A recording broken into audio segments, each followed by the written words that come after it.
من صليت بكل الأنبياء يا من في قلبك رحمة للناس يا من ألفت قلوبا بالإسلام يا حبيبي يا شافعي يا رسول الله بأمي وأبي فديتك سيدي صلاة وسلام عليك يا نبي حبيبي يا محمد أتيت بالسلام والهدى محمد حبيبي يا محمد يا رحمة للعالمين يا محمد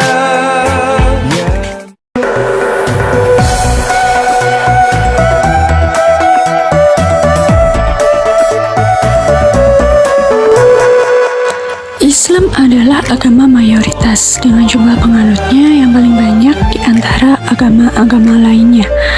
Penganutnya dikenal sebagai seorang muslim bagi laki-laki dan muslimah bagi perempuan.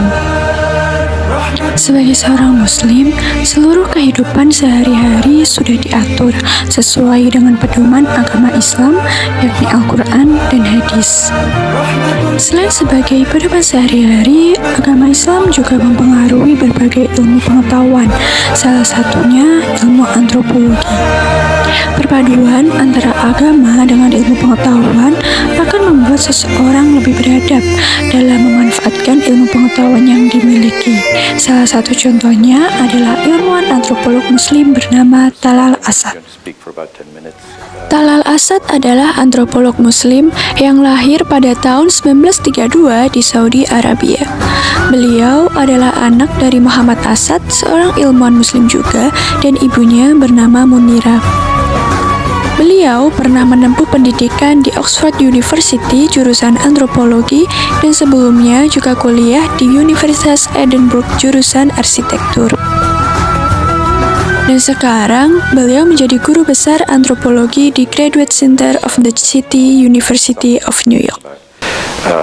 For my next book, but if I could just summarize first of all some things from that lecture, then I will try and make some points about Professor Abdullahi's work, particularly his Beliau merupakan panutan bagi para antropolog atau ilmuwan lainnya karena pemikiran maupun karya beliau sangat berperan di kehidupan masyarakat era digital sekarang. Berbagai macam karya, mulai dari paper hingga buku, telah beliau terbitkan. Karya-karya beliau membahas tentang agama, budaya, kekuasaan, sekularisme, dan kritik terhadap pemikiran Barat. Berbagai macam karya ini tentunya dapat dijadikan sumber literasi bagi masyarakat awam maupun para ilmuwan lainnya di berbagai bidang ya tentunya. I have no argument against that. My argument is simply, well, on the one hand, to translate everything into human rights, and to say that you expect that somehow everybody will be in a position to.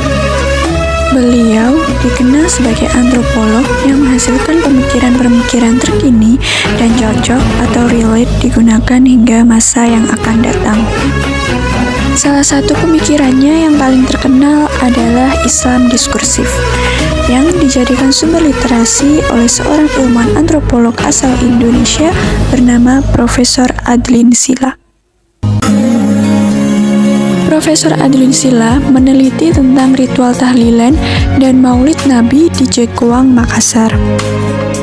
Hasil penelitian menunjukkan sekaligus menentang pemikiran Barat yang menganggap praktik agama Islam sama saja di tiap daerah, dan ini merupakan inti dari pemikiran Talal Asad mengenai Islam diskursif. Talal Asad menunjukkan bahwa agama Islam adalah agama akomodatif, yang mana berarti agama tersebut mampu mengimbangi kehidupan masyarakat dari waktu ke waktu yang semakin dinamis, termasuk di era digital seperti sekarang ini.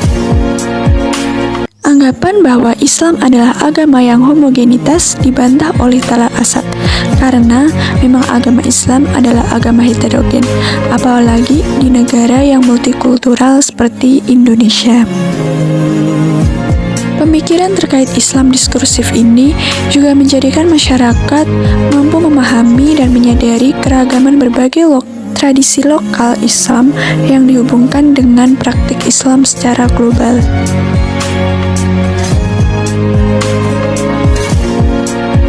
Straight away that I use the term tradition in two main senses. Systematically distinguished. Pemikiran beliau juga dapat membantu kita menghadapi berbagai persoalan masyarakat yang berhubungan dengan konflik agama maupun konflik kekuasaan, di mana konflik-konflik semacam ini sangat sering terjadi di era sekarang.